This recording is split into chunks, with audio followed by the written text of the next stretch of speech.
He helped Joey to a serving of scrambled eggs and grits from one of the platters that was being passed down the length of our table. "We eat well here," he said. "Pete Harris wants us to be well fed. He makes Emily come here for breakfast because he knows she starves herself at home so that her children can have enough.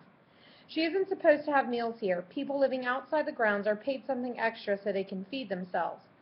Emily gets the brunt of some snide remarks from a few of the others, but Pete sees that she has breakfast every morning, whether other people like it or not. He looks after Emily. She's a very special person around here." "Is Emily a performer?" I asked, not particularly interested, but aware that Edward C. was expecting me to carry on at least a part of the conversation.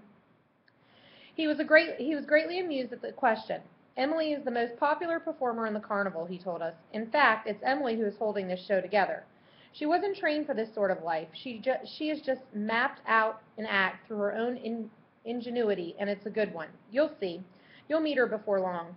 I didn't say anything. I felt nervous and scared inside, and wished that Edward C. would not feel it necessary to tell us about any other people at the table. I would have liked for him just to be quiet a while.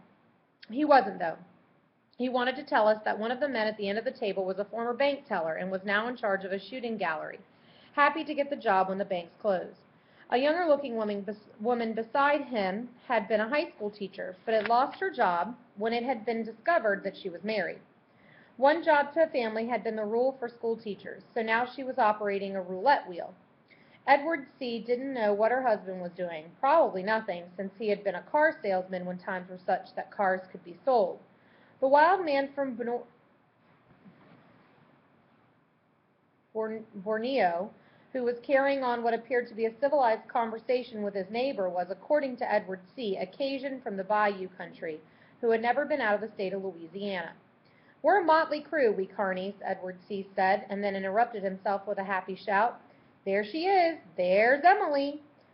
He jumped up on the bench and waved toward the opening of the tent. "Here we are! Over here, Emily!" She was a tall woman wearing a clown's costume of bright colors with a wide white ruff around her neck. Her shoes were great, flapping triangles of red leather, the toes extending a foot or more beyond the edge of her balloon-like trousers.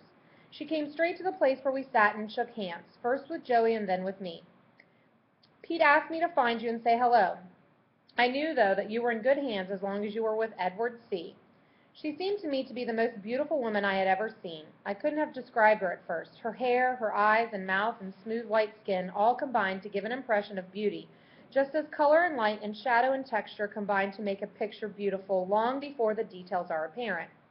After a minute I became conscious that her short hair was neither red nor gold, but a blend of both, that it lay in shining half rings close to her head. I realized that her forehead was very wide and smooth, that her eyes were almost purple and shaded by long, thick lashes.